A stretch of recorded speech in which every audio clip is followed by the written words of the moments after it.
Hello everyone, welcome back. I am Satish. So let's continue to the new topic that is user deletion. So admin console से user को कैसे delete करेंगे वो हम आज देखेंगे, लेकिन उससे पहले हमें क्या क्या करना चाहिए वो देखते हैं। सो जब यूज़र को डिलीट करेंगे तो उसका डाटा पूरा का पूरा डिलीट हो जाएगा, चाहे वो जीमेल हो या ड्राइव हो या जो भी हो। सो इसका हमें ध्यान रखना है। अगर आप आईटी पर्सन हैं तो आपको उसका बैकअप ले लेना है पहले, जीमेल का, ड्राइव का, जैसे भी आप लो।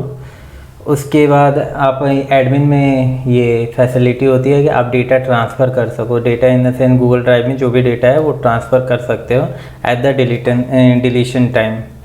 सो ये तो हो गया ड्राइव का। जीमेल का डेटा आपको बैकअप लेने के लिए आप आउटलुक का यूज कर सकते हो एज ए PST फॉर्मेट, और जीमेल से डायरेक्ट कर सकते हो गूगल टेकआउट के थ्रू।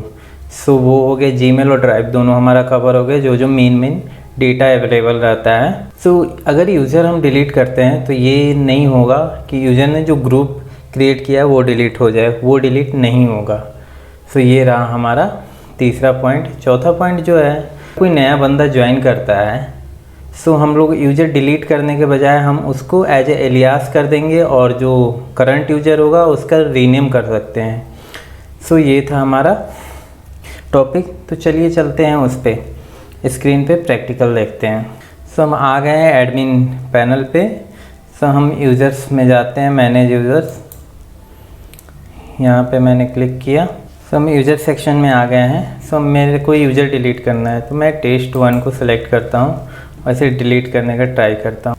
सो मैं इसे पहले रीएक्टिवेट कर देता हूँ, ये पहले से सस्पेंड था। ओके, रिफ्रेश कर लेता हूँ। ओके, स्टेटस आप देख सकते हो यहाँ पे एक्टिव है। तो डिलीट करने का ऑप्शन हमें यहाँ पे मिलेगा, डिलीट यूज़र। ठीक है, तो जीमेल का डेटा बैकअप के लिए आपको यहाँ पे ऑप्शन दे देगा कि हाँ आप इसको ईमेल एलियास बना लो, तो वो हो जाएगा। ईमेल एलियास कैसे बनाते हैं नेक्स्ट कमिंग वीडियो में आपको मिल जाएगा। तो डेटा ट्रांसफ़र जो करना है वो कैसे करेंगे, आप बिना ट्रांसफ़र के डोंट ट्रांसफ़र करोगे, डायरेक्ट डिलीट कर दोगे, लेकिन हमें ट्रांसफ़र करना चाहिए। सो मैं इसको जो ट्रांसफ़र करूँगा यहाँ पर हमें एक आईडी देनी पड़ेगी। मैं एडमिन का ही आईडी दे देता हूँ। ठीक है, एडमिन आईडी देने के बाद ड्राइव एंड डॉक्स में वो सारे फाइल्स मेरे को चाहिए जो शेयर्ड है और नहीं है, वो भी कैलेंडर हो गया, ब्रांड अकाउंट हो गया और डेटा स्टूडियो। सो जनरली हमें ड्राइव का ही ज़रूरत पड़ता है। सो मैं यहाँ से डिलीट करता हूँ। ओके, सो test1 यूज़र अभी भी अवेलेबल है। मैं पेज रिफ्रेश करके दिखा देता हूँ। चलिए, यूज़र डिलीट हो चुका है। तो मैंने डेटा ट्रांसफ़र किया था एडमिन वाले अकाउंट पे।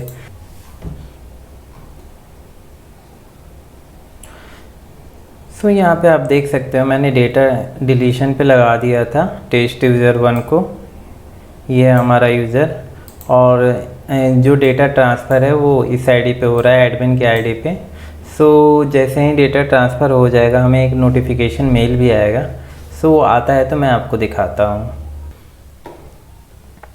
सो यहाँ पे आप देख सकते हो एक मेरे को मेल आया है एडमिन वाली आईडी पे। Hello admin, Google work space recently process request from satish.gupta admin at this domain to transfer data from the test1 user to admin, and the data transfer was successful। सो उसको check करते हैं हम। सो मैंने data recovery के लिए जो लगाया था उसका test1 यूज़र का लगाया था, लेकिन वो आया नहीं 10-15 मिनट बाद। तो मैंने अदर यूज़र डिलीट किया, test2 यूज़र। सो उसका बैकअप फाइल मेरे को एडमिन वाले आईडी पे आ चुका है। ठीक है, ये एडमिन आईडी है।